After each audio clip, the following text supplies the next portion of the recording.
to say the investigations of the president were politically motivated. The just incredible high level of integrity and competence and willingness to sacrifice of the people who do this work. And I'm talking about the people I worked with in the special counsel's office, but the Department of Justice in the U.S., the FBI, are filled with people like this. And these are people who are not self-promoters. They do not like to tell their own story. They cannot start a sentence with I. They start that with we. These are team players who don't want anything but to do good in the world. They're not interested in politics. And I get very concerned when I see how easy it is to demonize these people for political ends, when these are the very sort of people I think we should be celebrating. All right, that is Jack Smith speaking.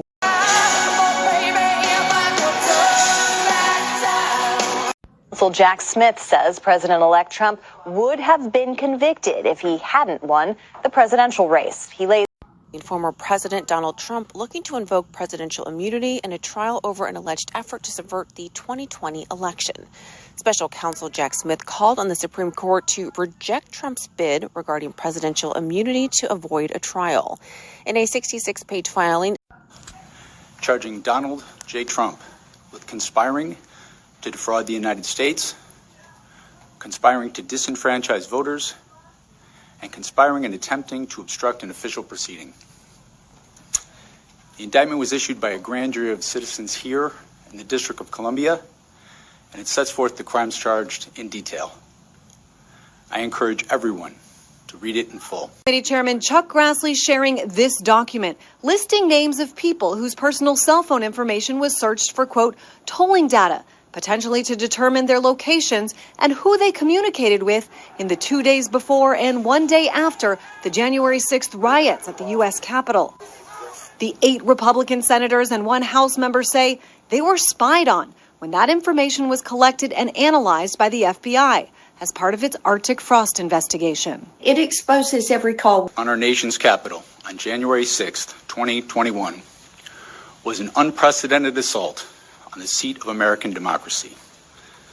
As described in the indictment, it was fueled by lies. Lies by the defendant targeted at obstructing a bedrock function of the U.S. government, the nation's process of collecting, counting, and certifying the results of the presidential election. The men and women of law enforcement who defended the U.S. Capitol on January 6th are heroes. They are patriots, and they are the very best of us. They did not just defend a building or the people sheltering in it.